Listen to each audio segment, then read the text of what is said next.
그러면 학교 졸업하고 뭐 먹고 살아야 될 거 아닙니까? 네. 근데 북한에서는 거의 월급이 없으니까 그치. 자생력을 가지고 최대한 어떻게 뭐 장사를 하던가 먹고 살아야 되는데 뭐 하면서 먹고 살았나요? 학교를 졸업하고 나니까 제가 대학을 가가지고 뭐 어떻게 하겠어요. 뭐 먹고 살 상황이 사실은 안 되잖아요. 늦둥이다 보니까 엄마 아빠를 모셔야 되는 가장이 아닌 가장이 돼버린 거예요. 그러다 보니까 이미 시집을 간 언니랑 같이 금속 장사를 하기 시작했어요. 근데 금속 장사하면 북한은 단속하잖아요. 불법이죠, 원래는. 그쵸. 왜냐면 웅장하게 얘기하면 나라의 재산을 몰래 팔아먹는 거잖아요. 북한은 모든 재산이 다 김부자 거니까 일단은 그쵸. 뭐 하나라도 가지고 나가면 그건 김부자 재산을 강탈하는 거다 이렇게 이야기한단 말이죠. 그래서 이제 대학을 포기를 하고 나와서 취직을 했던 것이 철강을 취급을 하는 무역회사였었는데 또 그걸 또 이용해서 철강 장사를 하기 시작했는데 우리로 말하면 희금속, 기금속 뭐 이렇게도 얘기를 하는데 북한에서는 동, 알루미늄 뭐 이런 것도 취급을 했는데 특수하게 저 같은 경우는 니켈이랑 망간, 몰리브덴 뭐 이런 것도 많이 취급을 했어요. 근데 니켈, 망간 이런 게 북한에 있나요? 저는 한번 있어요. 본 적이 없어서. 그냥 철덩어리 같아. 모르는 사람이 보면 딱 철덩어리 같고 그럼 가져다가 어떻게 넘기나요? 그러니까 저희 같은 경우는 시장거리에 앉아서 우리 골동품 장사들 이제 파지도 받기도 하고 병도 받는 네. 장사꾼들이 많았잖아요. 그 장사꾼들 이렇게 앉아서 애들도 그렇고 이렇게 가져오는 사람 몰래 파는 사람들의 거를 앉아서 장사하는 사람들이 받아요. 받으면 저와 저 언니 같은 경우는 이렇게 시장에 앉아서 받는 게 아니라 그렇게 받은 사람들 거를 윗돈을 주고 걷는 중간 도매상이었죠. 네, 걷어서 집으로 다 수집을 해가지고 중국과 밀수를 하는 사람들에게 중간 거래를 해주는 물건을 채워서 넘겨주는 거래상이었어요. 그게 좀 돈이 되던가요? 사실은 북한에서 어떻게 보게 되면 제일 돈벌이 수단으로 많이 돈 벌던 사람들이 금속을 다루는 사람들이거든요. 근데 그 금속을 다루다가 일단 들키면 이 목숨 날아가는 거잖아요. 그거는 큰 거였죠. 예, 북한에서 제일 심하게 다뤘던 게 금속 그쵸. 장사들이었잖아. 우리가 흔히 말하는 북한에서 이제 강변이랑 이렇게 해놓고 공개 재판하고 처벌을 줬던 그런 것들 중에 큰 몫을 차지했던 게 사실은 금속 장사들이 제일 그렇습니다. 많았잖아요. 예. 그래서 항상 했던 얘기가 저희 동네에도 뭐 동네에 있는 전선줄을 전선줄 잘라가고. 100m 잘랐다 총살하잖아.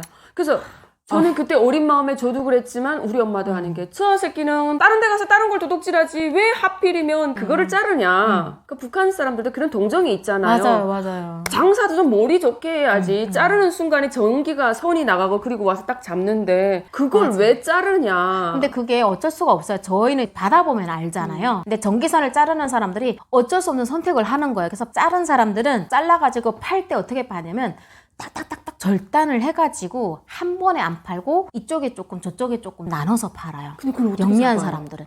근데 저희는 받아보면 아니까 이거 혹시 걸린다 싶으면 또 저희는 혹시 모르니까 좀 싸게 받아요. 심지어 전기줄만 자르는 게 아니에요. 별게 다 들어오는데 북한에는 이렇게 무게도 전차가 있잖아요. 네. 무게도 전차가 있게 되면 전기줄이 이렇게 있는데 전기줄에 딱 닿는 거에 보게 되면 동이 이렇게 들어가요. 부속이. 무게도 전차 운전수들이 그걸 엄청나게 떼다 팔아요. 아, 거의 선이 딱 끌고 다니는데 탁 붙잖아요. 그러면 그 무게도가 못 그래서 무게가 다니잖아요. 못 다녀요.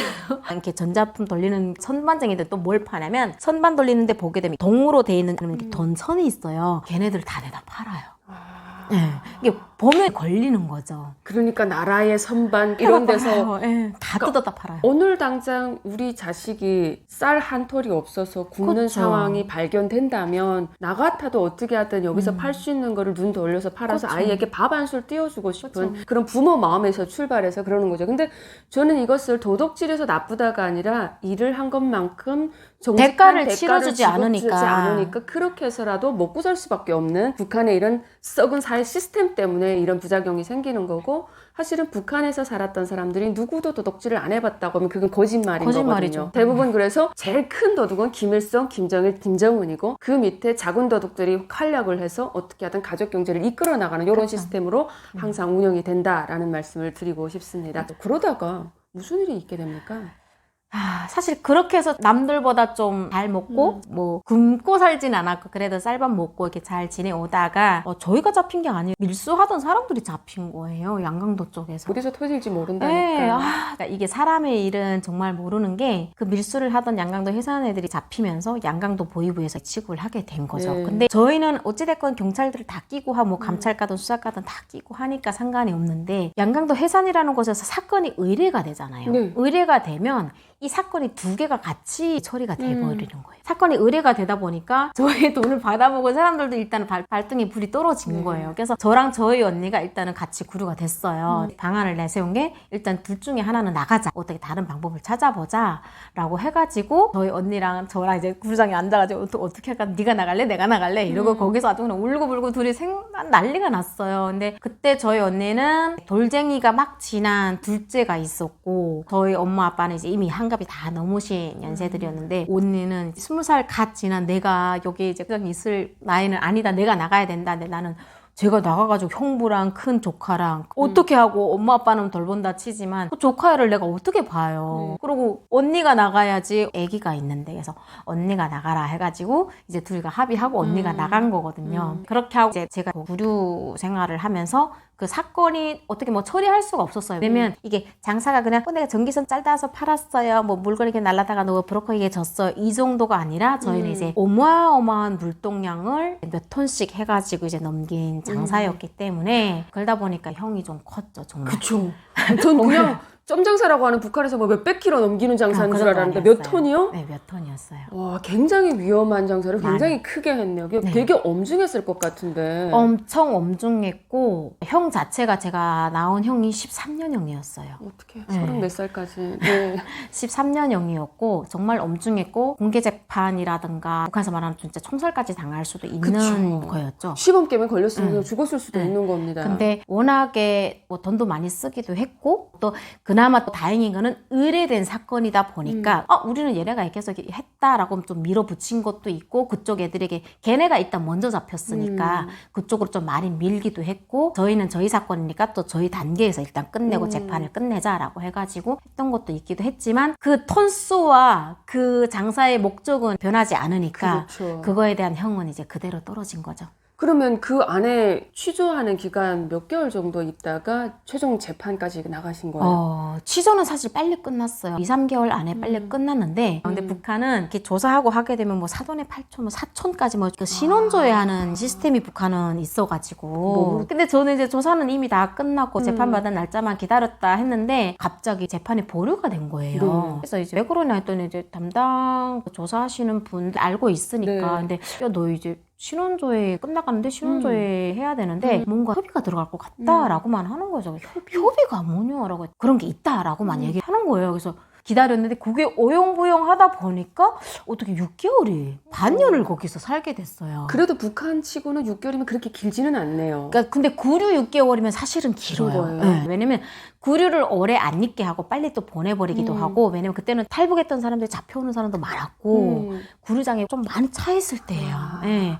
많이 차 있다 보니까 계속 빨리빨리 웬만하면 빨리 해가지고 빨리 교도소 빨리 보내기도 하고 하는 거기에 안 있게 하는 이유가 구류를 한 달 하게 되면 교도소 2달로 쳐주거든요. 오. 네. 그럼 구류장에 훨씬 오래 앉아 있어야 되겠네요. 그래서 더 오래 앉아 있으려고 해. 난 좋기도 하지만 일단 협의가 들어가서 재판이 보류가 됐으니까 일단 다행이다 싶기도 한데 이게 또 불안하기도 하고 도대체 왜 그런지 얘기를 안 해주니까 그랬던 경우가 있었죠 저는. 그래서 무슨 이유로 협의가 끝나서 무사히 나올 수 있었나요? 사실은 저도 궁금했어요. 그게 난 북한에 살면서 그런 법이 있다는 것도 몰랐는데 중강당 합의라고 해가지고 북한의 김부자들이 관련돼가지고 오과 대상들이라던가 우리로 말하면 이제 경무원들이죠. 네. 김일성, 김정일들을 정말 근접해서 경호한다던가 아니면 우리 비행사 또는 잠수함 또는 배를 타는데 경비정을 타는 사람들 항상 그것도 비행사나 뭐 경비정 타는 사람이랑 다 되는 게 아니라 비행기나 잠수함 뭐 배도 어느 순간에 항상 뜰 수 있거나 출동을 할 수 있는 조종사들 그리고 김일성, 김정일 시야에서 항상 근접하에서 경호하는 사람들만이 대상이 되는 거예요. 그래서 그 대상들의 사촌들을 경제범들을 이 죄를 약간 놔주는 게 있더라고요. 그러면 그 사촌들의 범죄로 인해서 처벌을 할 경우 가족들이 마음이 돌아서거나 동요할까봐. 할까봐. 오케이. 기름이 항상 차여져 있잖아요. 네. 추격기를 탄 거나 잠수함이 항상 차여져 있다. 하게 되면 사촌에게 가서 물어보는 거죠. 야, 너희 동생이 이런 범죄를 저질렀는데 너의 이름을 걸고 어떻게 봐줄겠느냐 아니면 법대로 처리하겠느냐라고 물어봐요. 그러면 오빠든 뭐 형제가 동생이 먹고 살기 힘드니까 그렇게 했나 봅니다.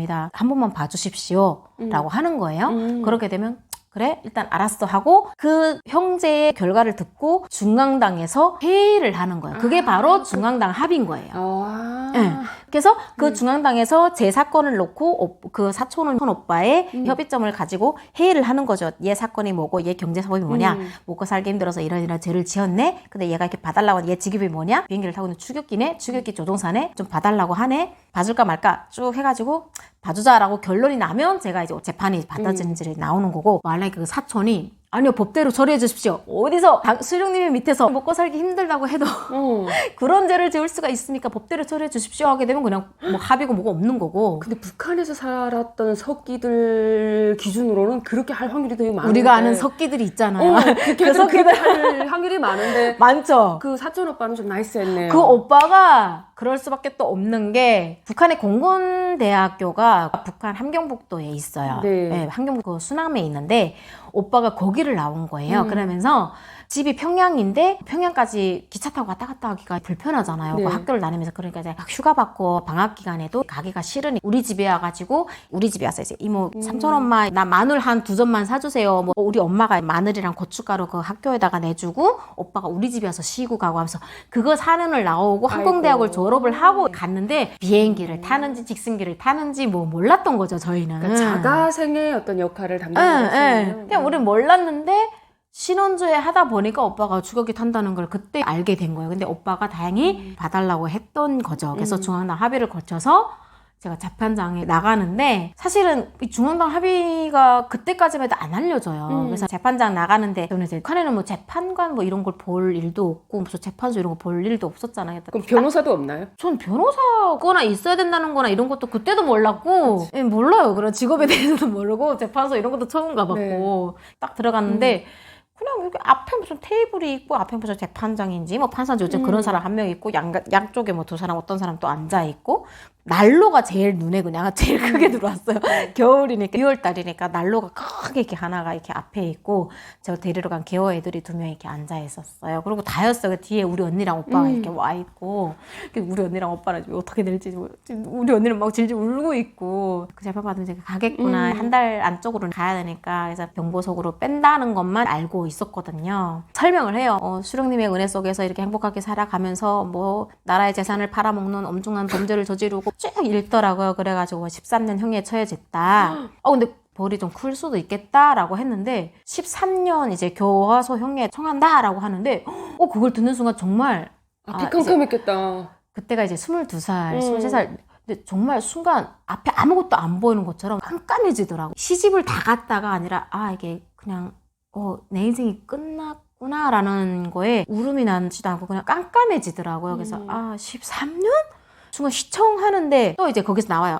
부연 설명. 당과 수령의 뭐 따사로운 뭐 운해 속에 당중앙 협의를 걸쳐가지고 이렇게 돼가지고 이 사건과 이 모든 재해로부터 인해 가지고 사회교양 처분에 처한다라고 결정을 내리더니 탕탕탕 하고 그 망치를 때리더라고요. 근데 이게 사회교양 처분이 또 뭔지를 모르잖아요. 하지만 앞으로 경제사범에 의해서 또 어떠한 처벌에 이루어지게 되면 13년형에 플러스 되어서 이제 앞으로의 교화성의 가중처벌에 이제 처해질 수 있음을 이렇게 알아야 되는 것이라고 하더라고요. 오늘 재판을 여기서 마무리한다라고 하더라고요. 근데 다시 족쇄를 또 채우고, 근데 이제 개호 애가 이렇게 했더니, 야, 이거 나 새끼 니 진짜 보복 받았다 야 이러는 거예요. 저보다 나이는 어려운 뭔데 뭐야 이랬더니, 야, 이거 나 보복도 많다 이러는 거예요. 그래서 들어와서 풀더라고요. 풀고 들어갔는데 저보고 말도 안 하고 있는데 담당 형사가 이제 좀 이따가 이제 부르더라고요. 했더니 내일 나가 이러더라고요. 그래서 왜 나가요 하고 물어봤더니 그걸 그때 쭉 설명인데 담당 조사관도 몰랐던 거예요. 그러니까 그 당중앙협의 협의가 나온 게 어떻게 나왔는지, 협의가 올라갔다는 건 들었대요. 근데 그게 어떤 결과가 나왔는지는 재판하는 사람은 판사만 아니까 그걸 몰랐던 거죠. 그러면 어떻게 살아야 되겠다라는 생각이 들던가요? 이거 정말... 장사하지 말아야 되겠다. 금속 장사는 절대 안 되겠다. 아니요, 해야죠. 해야 된다고요? 야, 너무 당돌한 거 아니야? 먹고 살아야 되니까. 근데 대신 이제 찌질한 놈한테 팔지 말아야 되겠다. 근데 그 놈도 좀 탄탄한 놈이었어요. 그래도 좀 이렇게 뒷벽도 잘 갖고 있는 사람이었는데 어떻게 걸렸거든요. 그 사람도 목숨 왔다 갔다 했을 네. 건데 걸리고 싶어서 네. 걸린 건 아닐 거잖아요. 그 사람은 이제 공개 처형까지는 아니지만 그 사람도 어찌됐건 이제 갔다는 걸로 이제 나중에 듣긴 했는데 그래서 사회로 딱 나오는 순간 기분이 어떻게 째질 듯이 좋으셨죠. 정말 좋았죠. 뇌에서 수많은 생각이 왔다 갔다 한 거예요. 무슨 생각이? 나가면 뭐 해야지? 탈북해야지 이거예요.